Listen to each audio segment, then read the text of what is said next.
You're listening to the Quint's podcast.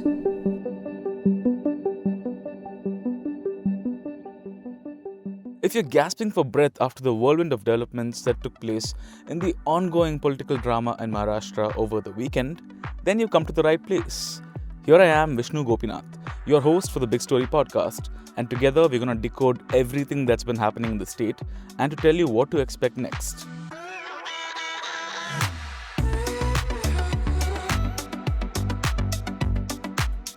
First things first, the Quint's daily Big Story podcast dissects headline-making news for you. And you can listen to us on the Quint's podcast section or Apple Podcasts, Google Podcasts, Spotify, JioSaavn or any popular platform. So we've got a lot to discuss, starting with the surprise swearing-in of Devendra Fadnavis and Ajit Pawar Saturday morning.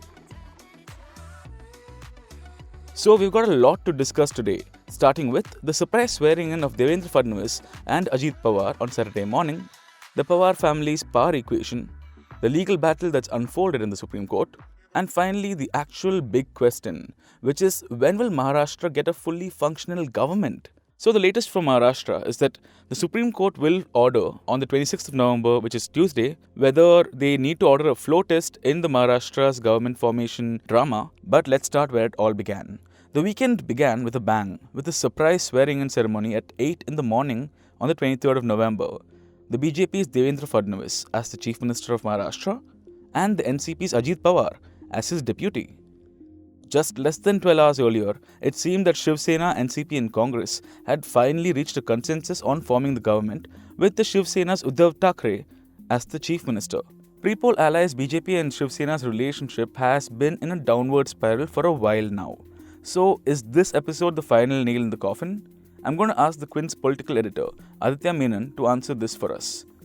Yes, Vishnu, it's pretty much the final nail in the coffin. After such a big spat and falling out, I don't see whether the two parties can come together again.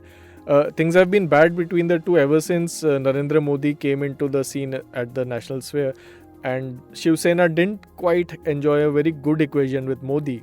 And ever since he became Prime Minister in 2014, the BJP has been expanding at the Shiv Sena's expense. So Shiv Sena had to get back somehow, and this is what they did. Now with BJP suddenly pulling off a rabbit out of its hat and with Fadnavis getting sworn in, the Shiv Sena naturally feels cheated out of what it believed was its shot at power in Maharashtra. So the relations between the two parties are only going to worsen now. Want to hear the rest of this podcast?